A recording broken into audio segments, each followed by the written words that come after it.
Y bueno, finalmente de todas las acciones que se realizan, las denuncias y todo que se tienen, aparte de poder llenar esta información en los libros del registro de incidencias, es importante también siempre cumplir con la obligación de poder generar esta información en la plataforma del CICB, que permite luego a posterior poder obtener información estadística y demás, que ya a nivel de políticas públicas va a permitir tener información mucho más detallada, más precisa de la realidad de todos los casos, ¿no? Entonces es sumamente importante prestarle atención a este tema. Otro de los casos que ocurren también con mayor frecuencia y afectan a la integridad física, psicológica, continuidad educativa y demás de un estudiante dentro de las instituciones educativas lo constituyen los casos de violencia que ejerce personal de las instituciones educativas en agravio de los estudiantes.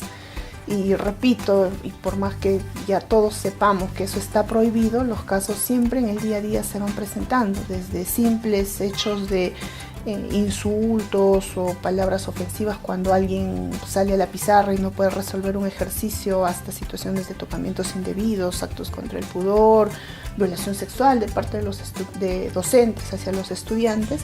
Es un tema que también amerita una especial atención por los daños graves que generan y las consecuencias que acarrean para los estudiantes que sufren este tipo de temas. Casos hay un sinnúmero en el día a día. Existe un marco normativo que regula todo esto. La ley de reforma magisterial, el reglamento, establece como una prohibición e incluso se sabe que hay una sanción que podría acarrear hasta la destitución de la carrera magisterial a un docente que incurre en este tipo de hechos. De modo concreto, existe la resolución ministerial 519 del 2012 que aprueba la directiva 019-2012 del Ministerio de Educación, que son los lineamientos para la prevención y protección de los estudiantes contra la violencia ejercida por personal de las instituciones educativas. Esta directiva establece las acciones de prevención que deberían realizarse para evitar que ocurran estos casos, como también las acciones de atención cuando ya se presentan los casos, y eso es lo que muy brevemente vamos a desarrollar a continuación. Como prevención, deberían las instituciones educativas desarrollar acciones o campañas para sensibilizar a los docentes y también a los estudiantes sobre la exigencia que existe de poder instruir o brindar siempre el servicio de educación dentro de márgenes de respeto a los derechos fundamentales y a la integridad de todo estudiante. Se pueden establecer algunas campañas, se debería también incorporar dentro de los instrumentos de gestión de la institución educativa la prohibición expresa de incurrir en cualquier acto de violencia en agravio de un estudiante. También debería incorporarse en todos los instrumentos, plan de trabajo y demás, esta prohibición muy expresa. ¿Qué podríamos hacer o qué deberíamos hacer ante un caso de violencia ya que se presenta? Yo, director, recibo hoy día un padre de familia, un hermano, un estudiante que me da a conocer. En principio debo yo orientar y acompañar a ese estudiante y a su familia a los servicios locales de protección. Si de pronto alguien tiene una herida, un hematoma, no sé, lo llevaré al centro de salud, a la comisaría, donde corresponda. Debo también asegurar que ese estudiante víctima de violencia continúe estudiando en el centro educativo.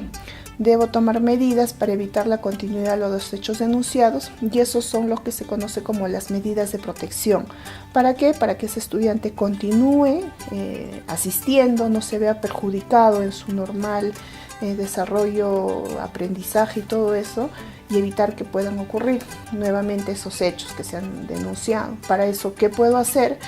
Puedo cambiar de sección al estudiante, puedo cambiar de sección al profesor, puedo cambiar de turno si se trata de un auxiliar el quejado, puedo tomar las medidas que resulten más adecuadas e idóneas a ese caso concreto, pero siempre procurando que ese profesor, ese auxiliar denunciado, no tenga o no mantenga ese contacto con ese estudiante que lo exponga a una situación de represalia, a una situación de temor, de venganza, qué sé yo, por la denuncia que se ha hecho y que va a estar en curso. ¿Qué debo hacer respecto a esa denuncia? Un caso de violencia docentes hacia estudiantes o de personal administrativo constituye una falta grave y por lo tanto ya no es competencia de la institución educativa su investigación y sanción, como puede ocurrir frente a otro tipo de faltas. ¿Qué debe hacer ese director que recibe esa denuncia? Levantar un acta, si la denuncia es de manera verbal, o recibir el documento, si es de manera escrita, y ese documento elevarlo en un plazo no mayor de 24 horas, dice la directiva, ante el Ministerio Público, la policía y la UGEL del sector. En el caso de un colegio de Huancayo, pues lo tendrá que comunicar a la UGEL de Huancayo para que se inicien las investigaciones respectivas. Eso es lo que le corresponde al director. Recibo la denuncia, dicto la medida de protección y elevo esa denuncia a la instancia respectiva para el inicio de las investigaciones.